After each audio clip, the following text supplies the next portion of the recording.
রান্নাবাটির পক্ষ থেকে সকল দর্শক বন্ধুদের স্বাগত জানিয়ে শুরু করছি আজকের রেসিপি।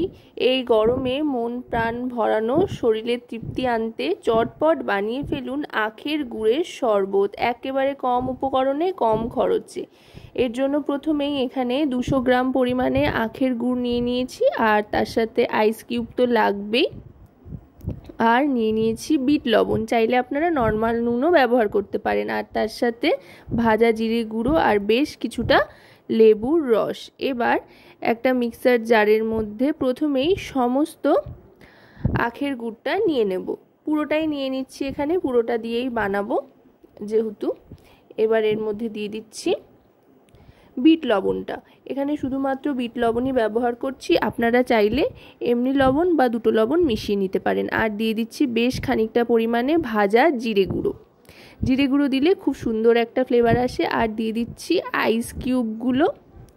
এবার এটা ব্লেন্ড করে নেব। লেবুর রসের ব্যবহার কিন্তু এখনই করছি না, ব্লেন্ড করে নিয়ে এবার এর মধ্যে মিশিয়ে নেব বেশ খানিকটা পরিমাণে জল। যেহেতু শুধুমাত্র আইস কিউব দেওয়া হয়েছিল আর গুড়টা অনেকটাই ঘনত্বযুক্ত, সেই জন্য বেশ খানিকটা পরিমাণে ঠান্ডা জল মিশিয়ে নিলাম। শরবত সাধারণত যত পাতলা হয় ততই কিন্তু খেতে আরামদায়ক হয়।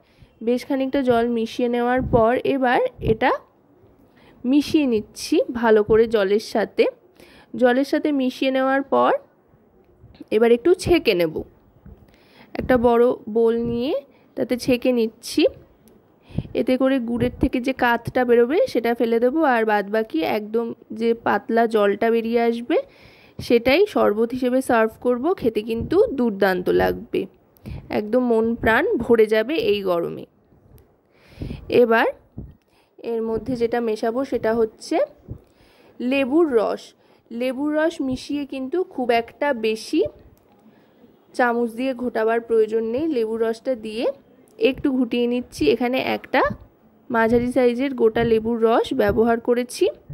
এবার ভালো করে লেবুর রসটা মিশিয়ে নিয়ে গ্লাসে ঢেলে সার্ভ করব আইস কিউবের সাথে। আশা করব রেসিপিটি আপনাদের ভালো লাগবে। ভালো লাগলে অবশ্যই রান্নাবাটি চ্যানেলটিকে সাবস্ক্রাইব করে লাইক, শেয়ার, কমেন্টের মাধ্যমে আমাদের পাশে থাকবেন, আর পাশে থাকা বেল আইকনটি অন করে দেবেন সবার আগে সমস্ত রকম রান্নার নোটিফিকেশান পাওয়ার জন্য। আপনাদের একটা লাইক, শেয়ার, কমেন্ট কিন্তু আমাদের অনেক অনেক উৎসাহিত করে নতুন নতুন রেসিপি বা ভিডিও তৈরির জন্য। তাই লাইক, শেয়ার, কমেন্ট করে আমাদের পাশে থাকুন। কথায় কথায় কিন্তু আখের গুড়ের শরবত তৈরি। এবার আর কি, শুধু নিয়ে চুমুক দেওয়া অপেক্ষা আর মন প্রাণ ভরানো অপেক্ষা। তো আজকের মতো এ পর্যন্তই, আবার খুব শিগগিরই চলে আসবো।